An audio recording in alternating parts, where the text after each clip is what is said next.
Greetings and welcome to the energy of Gemini. This is Ron from Tarot of the Twin Sun. Tarot of the Twin Sun is a functional division within the Order of the Twin Sun. Please take only what you will.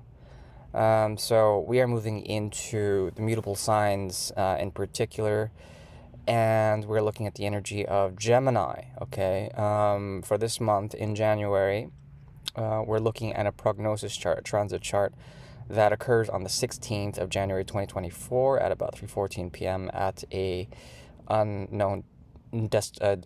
unknown, undisclosed sort of location. Now, the interesting thing is that your ruler is activating the 7th house, and it's making an interesting conjunction with Mars. Now, you have to be careful with relationships because they will reward you with certain things, but they also provide you with great karmas. There is, I want to say, an interesting karma with the mother here, and a block there when it comes to manifesting your relationships. They can be very judgmental in terms of placing faith in certain relationships. There's this very strong independent streak about that mother, or there's a very childish way in which they approach judgment on your relationship, the exact judgment on your relationships, big time. Their idea is to balance out your relationship realm somehow. If you have a mother, if you don't, there's something about the karma of the mother from what they've gone through, in terms of their cycles and how it affects your relationships in general. You have to be careful with the actions you place and the way your mind and your actions will relate to certain karmas. Karmic relationships are very highlighted in this part of the year, January 2024, I want to say. Venus is also in your 7th, and it's accentuating another block in terms of karma. So basically, outer relationships, any relationships you hold with others, will come into contention this month. You have to be careful.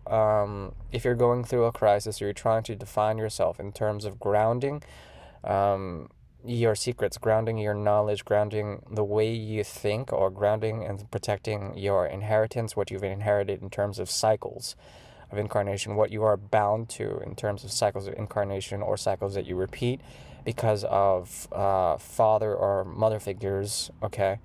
I would be more on the, more on the right in saying that the father has certain particular individual karmas that could show something about his modes of transformation, his changes, his actions that are underscoring on a psychological level, or perhaps even a deep spiritual level that can actually be quite revealing towards freeing up some of these karmic relationships, I want to say.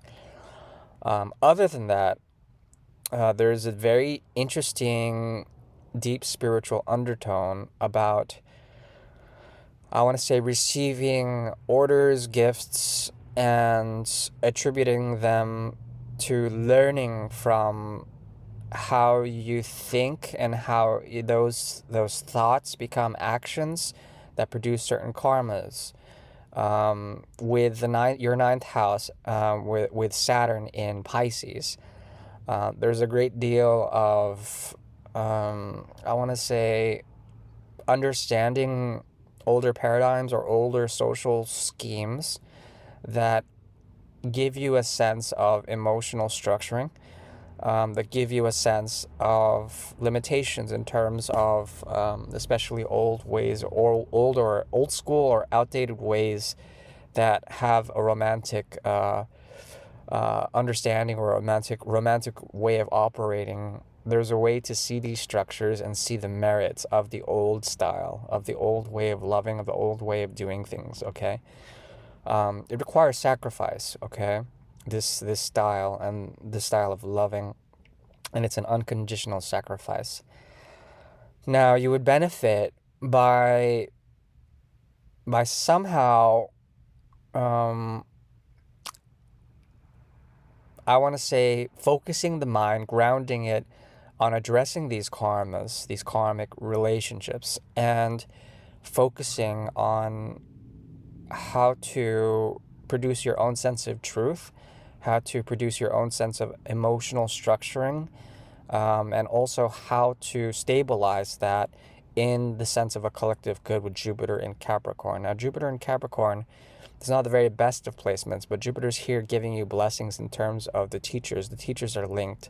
So Jupiter and Saturn are linked for the month of January.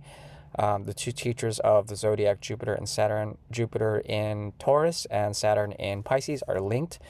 And they will provide you a way to understand how your mind operates in dealing with others. Now, these karmic relationships don't have to be romantic. They can be anything in terms of a relationship with something outside of yourself.